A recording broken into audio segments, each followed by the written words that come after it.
ছোৱালী নহয় নেকি? মই আকৌ ল'ৰা সন্তানহে বিচাৰিছিলো। ছোৱালী সন্তান নালাগে মোক। ছোৱালীয়ে মোক কি কৰি দিব? নমস্কাৰ, সকলোকে শ্ৰদ্ধা জনাইছো আৰু আশা কৰিছো আপোনালোক ভালে আছে। ইতিমধ্যে আপোনালোকে এটা বিশেষ ক্লিপ হয়তো দেখা পালে আৰু হয়তো অনুমান কৰিব পাৰিছে বিষয়বস্তু কি হ'ব পাৰে। অপ্ৰিয় হলেও সত্য, বৰ্তমান সমাজ ব্যৱস্থাত কন্যা সন্তানক ল'ৰা সন্তানতকৈ অলপ কম মূল্য দিয়া দেখিবলৈ পোৱা যায়। অৰ্থাৎ আজিও জেণ্ডাৰ ডিছক্ৰিমিনেশ্যন সমাজ ব্যৱস্থাত চলি আছে। এখন বিশেষ আঁচনি আপোনালোকে হয়তো সকলোৱে শুনিছে যে আঁচনিখনৰ নাম যদি ক'বলৈ যোৱা যাব বেটি বচাও বেটি পঢ়াও, আৰু এই আঁচনিখন 2015 বৰ্ষৰ পৰা ইমপ্লিমেণ্ট কৰা হৈছে। আৰু এই আঁচনিৰ জৰিয়তে আচলতে কন্যা সন্তানক সুৰক্ষা প্ৰদান কৰাৰ লগতে কন্যা সন্তানক শিক্ষিত কৰি তোলাৰ উদ্দেশ্য আগত ৰাখি ইমপ্লিমেণ্ট কৰা হৈছে। যদি ইংৰাজীত ক'বলৈ যোৱা যাব save the girl child, educate the girl child, অৰ্থাৎ কন্যা শিশুক সুৰক্ষা প্ৰদান কৰক আৰু কন্যা শিশুক সুশিক্ষিত কৰি তোলক। এই বেটি বচাও বেটি পঢ়াও আঁচনিখনক আলম হিচাপে লৈ এটি কাহিনীৰ আলম লৈ আচলতে এনেকৈ নৃত্যৰ জৰিয়তে এই সকলোখিনি কথা এক্সপ্ল'ৰ কৰিব বিচাৰিছিলে। আচলতে সেই কথাখিনিক উদঙাই দেখাব বিচাৰিছিলে চৰিত্ৰ ৰূপায়ণ কৰি। আহকচোন কেনেকৈ উপস্থাপন কৰিছিলে তাৰ কিছু অংশ চাবলৈ চেষ্টা কৰোঁ।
ছোৱালী নহয় নেকি? মই আকৌ ল'ৰা সন্তানহে বিচাৰিছিলো। ছোৱালী সন্তান নালাগে মোক। ছোৱালীয়ে মোক কি কৰি দিব? বংশ বৃদ্ধি কৰিব নে বংশৰ নাম ৰাখিব? শেষত গৈ ঘৰলৈ উলিয়াইহে দিব লাগিব। ইহঁতবোৰ মাক বাপেকৰ বুজাহে। নালাগে নালাগে মোক ছোৱালী সন্তান নালাগে। এইজনীক মই ডাষ্টবিনত পেলাই থৈ আহিমগৈ। দিয়া দিয়া দিয়া বুলি কৈছো নহয়। দিয়া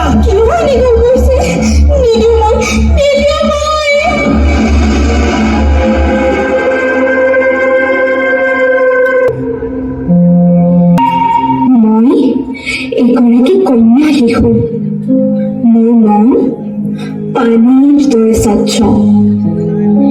নাজানো কিয় মোৰ আপোন মানুহবোৰে মোৰ অস্তিত্ব নাইকিয়া কৰি দিব বিচাৰে। মোক মাৰি নেপেলাবা। মই পৃথিৱীখন চাব বিচাৰো। ছোৱালী কিয় বুজা বুলি ভাবে আৰু ল'ৰা এটাক কিয় ৰজা বুলি ভাবে? মই কনক লতা, মূলা গাভৰু, কিৰণ বেদী, কল্পনা চাওলাৰ দৰে হ'ব খোজো। মোক জীয়াই থাকিবলৈ দিয়া, মোক জীয়াই থাকিবলৈ দিয়া, মোক জীয়াই থাকিবলৈ দিয়া, মোক জীয়াই থাকিবলৈ দিয়া।